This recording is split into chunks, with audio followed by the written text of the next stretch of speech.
Okay. This this is my 2022 Honda Trail 125 that I got in January for $3,000. It only had 50 miles on it at the time, and the Facebook listing only included one picture, so it was a little bit sketchy for me, but I haven't had any issues so far. I have about 1,300 miles on it, and I'm loving it, but I think it's time to really make this thing mine. Did I do that right? Let's get into it. Before I do get too into it, it's worth mentioning what's already on here, starting with this Apache hard case from Harbor Freight. Got it mounted up to where the original little hardware case is here on the side of the fender. I welded together some 1/8 inch plate. I pretty much copied the design of a lot of other mounting solutions that you see online. Like they come straight down here, mount up to this reflector for stability. Still shakes a little bit, but you know, it gets the job done. It is locked with a regular old master lock to protect my tools inside. In here I got pretty much everything I need in case I get flat tire or need to, you know, tighten down some bolts that are coming loose. I have a few things in there, some patches, a couple adjustable wrenches. I don't have an extra chain yet, but I probably will get one because, as I said, this is a 2022 model, so that one's been down there for a while. It's a bit noisy. We'll see where I go with that. Just above here at the luggage rack, I got some ordinary tool drawer padding to protect the paint on the rack for your standard issue CT milk crate. I tie this down on the factory hooks here on each side with some 15 by 15 elastic hooking net, I guess you'd call it. First on the list, we got this front fender riser kit. To start taking these off, all we're going to need is a little 10 mil. 2 bolts are right back here, 2 on each side behind at the base of the fork seal. So we'll just take those off. Once you've got these loose, you should be able to just take them out by hand, but be real careful that you don't strip these bolt heads because they are pretty tight, so make sure you got the right tool. Okay, got this side done. I'm gonna go ahead and do the same thing around the back side. Get out of the way, dog. Oh, that is the wrong way. Lefty loosey, righty tighty. I would have used this socket, but I wasn't able to fit anything in this tight space. And we're loose.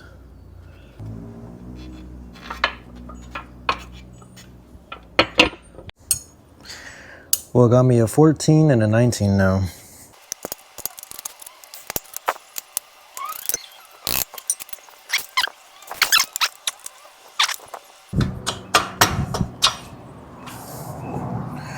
Okay. So I ended up leaving one bolt on in the back to hold the fender more or less in place. So we're not going to be able to lift it up naturally as it gets blocked here and there. What we're going to have to do is push in on these supports on both sides with our palm.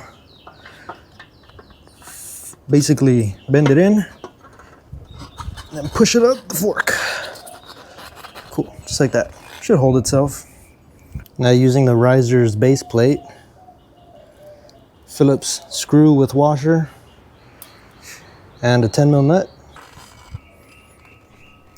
So we got the first screw here with the nut in the back. We'll go ahead and do the rest all the way around.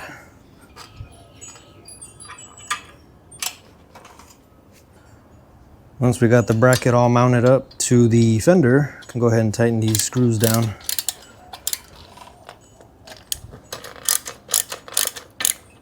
Now with the fender and the bracket all together, I can bring this back down, line it up with the mounting points on the forks. So we have these extended bolts that replace the ones that come on it. Same way as before, they come in and out, but between the fork and the bracket, there is a little metal spacer. It's gonna go right in there. Just like that. So these are adjustable. You get a little bit of play with them. I'm probably gonna raise them all the way up because these nuts are a bit close to the tire, and you know, you just don't want to really risk anything.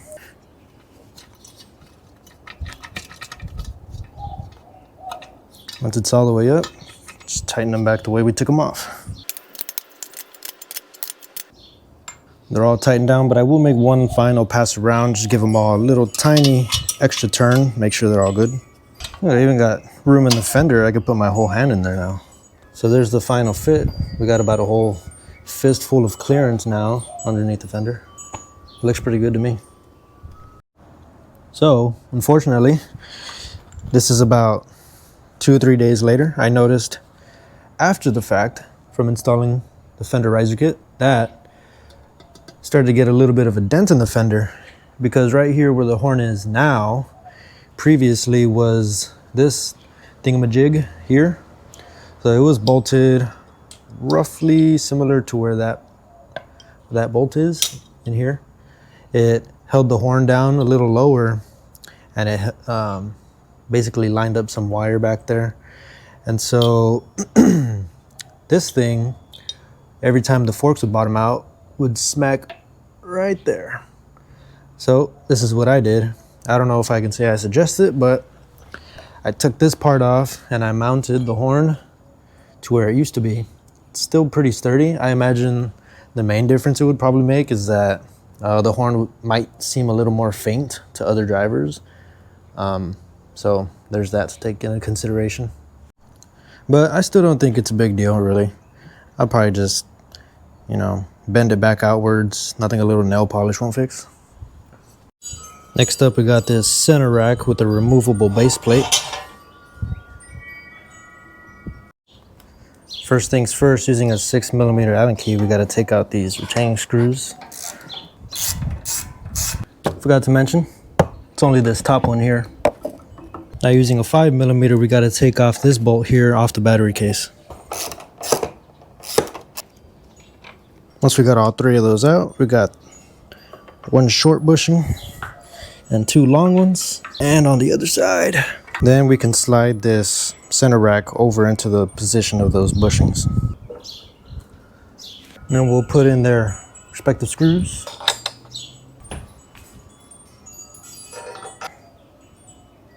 We're gonna tighten these down loosely so we get them all lined up. All right, let's got everything lined up correctly. Finish tightening them up.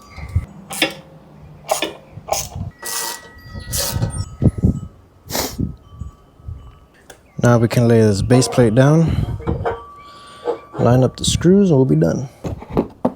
It's probably worth mentioning that these screws bolt onto a 10mm. This part seems like it's going to be a little tricky. Oh, can't seem to get this 10mm out of there. Wonderful. Plan B. So I'm going to have to loosen it back up, use the other end. So right off the bat, I'd probably only recommend this one if you knew you were never going to take it back off. TBH. Because this seems like a bit of a pain. But what can you do? I got time. Well, can't fit my hand down there, so I'm going to get this piece of sticky foam, stick it to there, stick it underneath the wrench. Oh, it's not sticky. I mean, you could just use like regular tape. I'm gonna stick it to the wrench there, put the nut in, and then try to hold it down there while I get the bolt to grab onto it.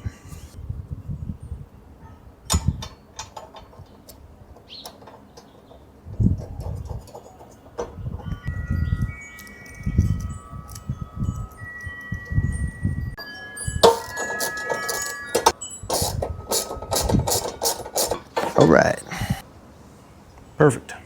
This side is going to be easier because there's no lift here over the battery case. I can actually get my hand in there. May or may not have over tightened that one a bit.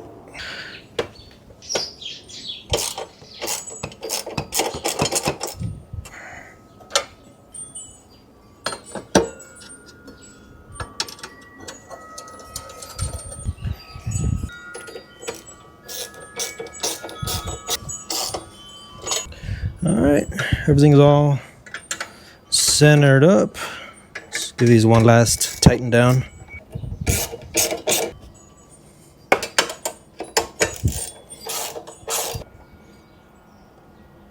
And there you have it. Nice and solid. Whole bike moves. Looks pretty good. Aside from this thing looking really good, I was actually surprised to see that it came with this bungee net. So if you need to tie down some things like maybe a big old tool bag, a hat, some gloves, knee pads. I know realistically, nobody's gonna pack all this stuff here, but it gives me some peace of mind knowing that I actually could if I really wanted to. Really, the only thing I can complain about with these things is that if and when, because you will need to get to that battery, it's gonna be a bit of a pain. Next up, we got some crash bars. Well, I can already tell this one's gonna be fun. I'm gonna try to do it one piece at a time, maybe meet down the middle. Gotta get these through there. This part goes through the back. Tighten them down.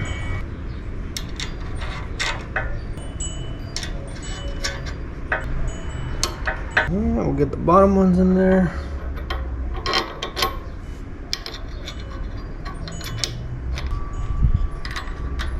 Now we're just gonna put this loosely because I don't know if I'm gonna have to change it on the other side. Oh, would you look at that? Mistake number one.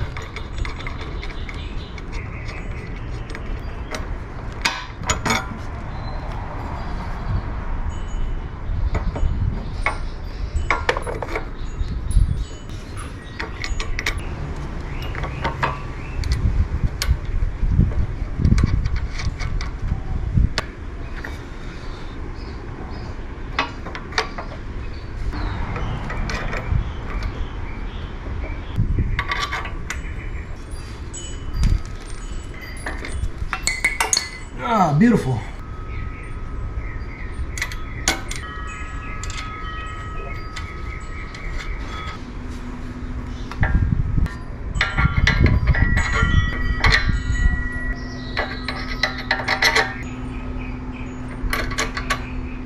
Huh.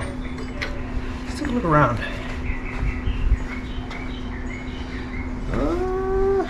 Looks even from the front. I don't know. I think I'm just gonna tighten it down there.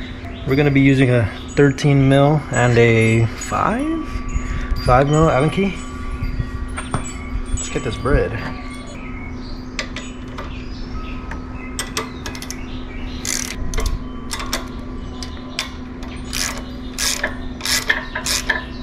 I think the trick is to go a little bit on each side until it sort of settles.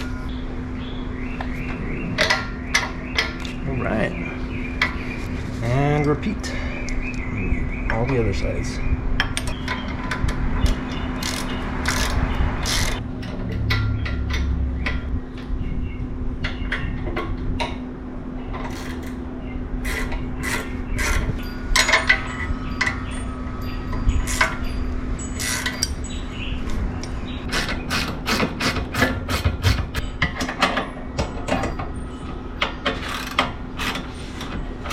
Hey, give me that.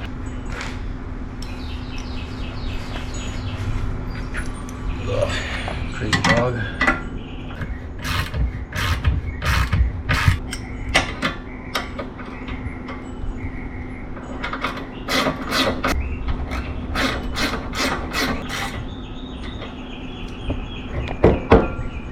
Ugh, that's not going anywhere. And there they are.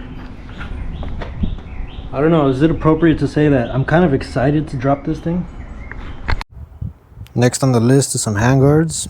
I'm gonna start by taking off this screw in the end of the grips here. You're gonna need some channel locks.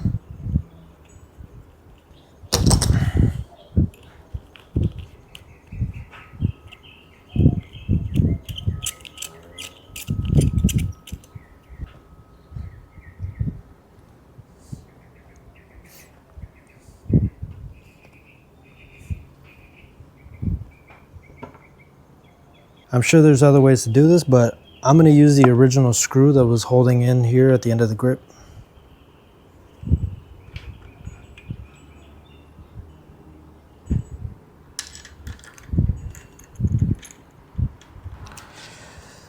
I'm just gonna set it in there, that way I don't have to hold this thing. It's good for now. This clip here is gonna be in the way of the little mounting bracket, so I'm gonna stick a key in here, and that'll let me undo this wire temporarily. Now I can figure out more or less where this thing's gonna end up sitting. I'm gonna try to get these clamps lined up, see where this is gonna connect. Using a 4mm Allen key. Too tight. Got some play there. That looks about right.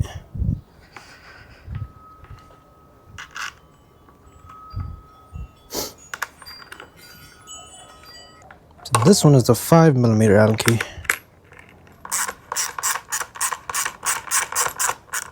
Let's get the bracket tightened up.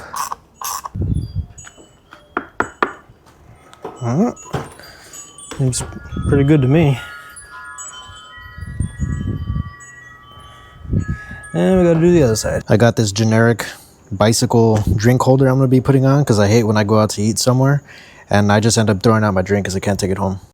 I'm gonna be putting on a Kemimoto handlebar riser kit. I think these were 1 inch or 1.5 inch. I don't remember, but the reason I like this one specifically is that it comes with a little extra ball mount. I probably won't be using it for a phone mount because I do have this dedicated one, but I figured it might come in handy in the future if I happen to get a standalone navigation unit. Phone mount was pretty simple. It just came with this U-shaped mounting point that you put here on the handlebar. Then you just connect them like so and tighten. You might notice that initially I did mount the Kemimoto ball mount, which was a bit of an afterthought because later in the video I'll be installing an incompatible windscreen which replaces it. I still end up using the risers from the Kemimoto kit. Now we gotta start by taking these little caps off the skinny flathead. If I could do it. For some reason my kit didn't come with any tools, but it's a 5mm hex key, Allen key, whatever. Once these are all loose, you can pull them out. I'm gonna hold this still though, just in case. Don't wanna drop the handlebars. I feel like it's gonna jump out.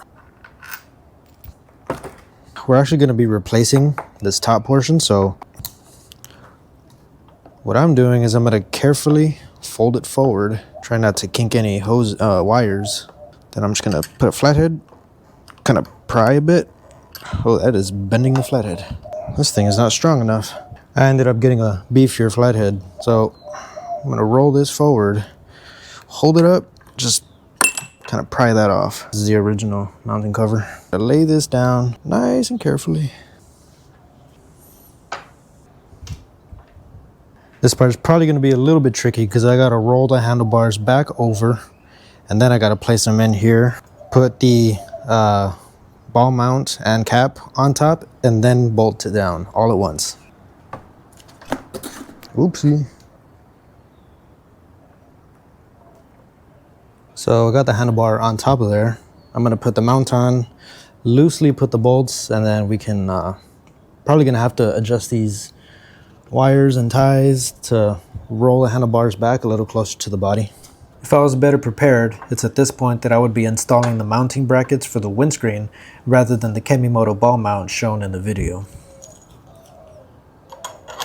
So they're on there just enough to where they caught the threads, but I can still manipulate the handlebar forward and backward. So now I'm gonna work on getting these little wire harnesses or whatever you would call these, because they're kind of restricting turning and we want to make sure we don't have any issues down the line. Damn! Okay, so using the same skinny flathead, I'm gonna come in here, I'm gonna push on the inside of the clip and pull the harness backward. And these are reusable, so I'm just gonna do that on both sides. Push it in and release. There's a total of 4 of them, 2 on each side. So now with all the wiring loose, we can tighten this down, get it exactly where we need it, and then we can readjust the slack and all the wiring going down and tighten back down. So the way that I'm actually doing this is I'm sitting in the seat and I'm putting my hands in the position that I think I would probably want the handlebar. Now we got these all bolted down in an X pattern with thread lock. Now, when I see here, these wires are, they have plenty of play in that direction, this direction as well. These are fine. But I noticed on the other side, throttle side, that when I have it turned the opposite direction, these can be a little bit stiff. So what I'm probably gonna do is loosen up this bolt here and try to shorten these through the back of them, give them the least resistance, the shortest distance. So just like that, we got plenty of play in all the wires here, both sides. The only thing I did do was this hose going to brake fluid was the tightest. So right here where these three show, the skinnier ones were actually above here. So I just switched them around so that way this one would have the least resistance. Anyway, I put these wire harnesses back on. I put the two of them in the same spot just to not create any additional tension. Figured better to keep them than to just get rid of the extra. The last piece I'll be installing for this video is a windshield. On the seat of the bike, you'll notice I already replaced the Kemimoto ball mount with the windshield brackets needed for the install. With the mounts already bolted to the handlebar, we need to slide the tube through the clamps, making sure they're flush at the bottom. This tool actually came with one of the previous parts mentioned, so I'm glad I kept it because it's the only thing I had small enough to fit in the tight space. Once the bars are in the right position, we can tighten them fully. Alright, clamps, bar mount, nice and solid. Now we'll continue by putting on these mounting brackets like that.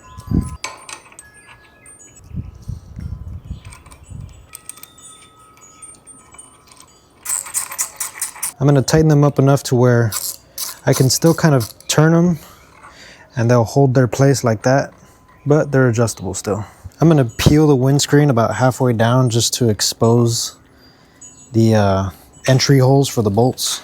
Don't want to get any finger smudges on it. That'll do. So the combo is like bolt with a rubber washer and then another rubber washer on the inside. Oh, GoPro fell. Well, while the camera was too busy falling, I got it in there into the first bracket. Bolt, rubber washer, screen, another rubber washer, and in it goes. Little life hack. If I fold the windscreen upward, I don't have to worry about the rubber washer falling.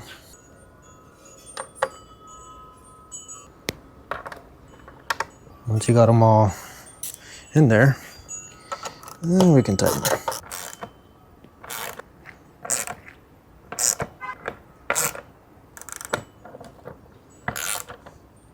I'm gonna keep this plastic on for now. Now we can tighten the brackets on back. On the inside. All right. And for the best part.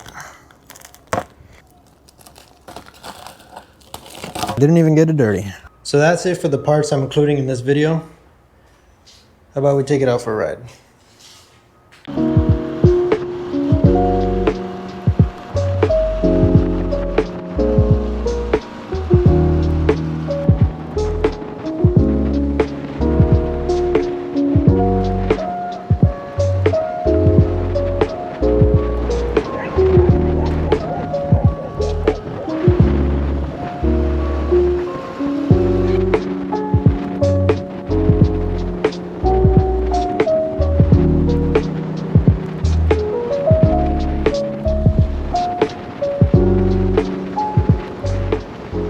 Well, I think the bike looks much better now, and I'm not too worried about dropping it anymore. I'm really looking forward to getting it on and off road. I have a few trip ideas I want to see through real soon, so I hope whoever stayed this long will come back to see where I take this. If you have any questions, comments, concerns, suggestions, I'd love to hear what you guys have to say down below. Thanks so much for watching this far. I hope you all enjoyed the video. Like and subscribe if you want to see similar stuff in the future.